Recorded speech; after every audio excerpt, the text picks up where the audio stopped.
தமிழக முதல்வர் ஜெயலலிதா பூரண உடல் நலன் பெற வேண்டி சிறப்பு வழிபாடுகள் நடத்தப்பட்டு வருகின்றன.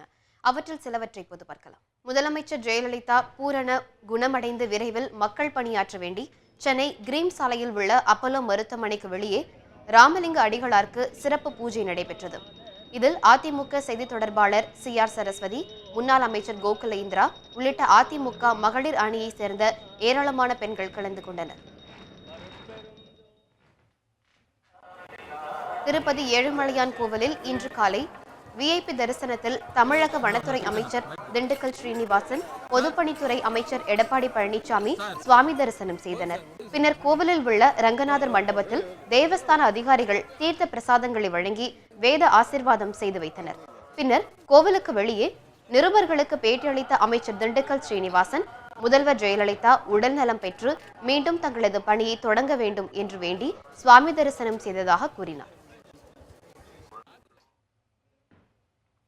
சிவகங்கை மாவட்டம் மானாமதுரை அரசு பெண்கள் மேல்நிலைப்பள்ளி விளையாட்டு மைதானத்தில் பள்ளி மாணவிகள் சார்பில் சிறப்பு பிரார்த்தனை கூட்டம் நடத்தப்பட்டது.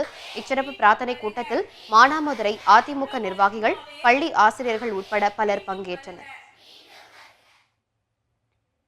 சென்னை அடுத்த அம்பத்தூர் பகுதி 90வது வார்டில் கிறிஸ்தவ தேவாலயத்தில் திருவள்ளூர் கிழக்கு மாவட்ட அதிமுக சார்பில் நடைபெற்ற சிறப்பு வழிபாட்டில் ஊரக தொழில்துறை அமைச்சர் பெஞ்சமின், மாவட்ட செயலாளரும் அம்பத்தூர் சட்டமன்ற உறுப்பினருமான V. அலெக்சாண்டர் உள்ளிட்ட பலர் கலந்து கொண்டனர்.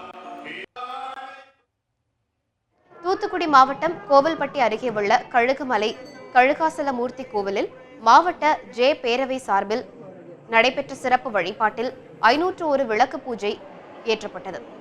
இதில் தமிழக அமைச்சர்கள் RB உதயகுமார், கடம்பூர் ராஜு, MLAக்கள் சுந்தர்ராஜ், உமா மகேஸ்வரி, மாவட்ட செயலாளர் செல்லப்பாண்டியன் உள்ளிட்ட பலர் கலந்து கொண்டனர்.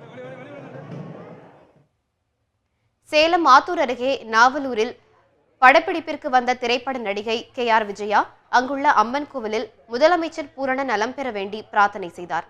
பின்பு செய்தியாளர்களுக்கு பேட்டியளித்த KR விஜயா, முதலமைச்சரின் உடல்நலம் முன்னேற்றம் அடைந்திருப்பதால் வதந்திகளை யாரும் நம்ப வேண்டாம் என்று தெரிவித்தார்.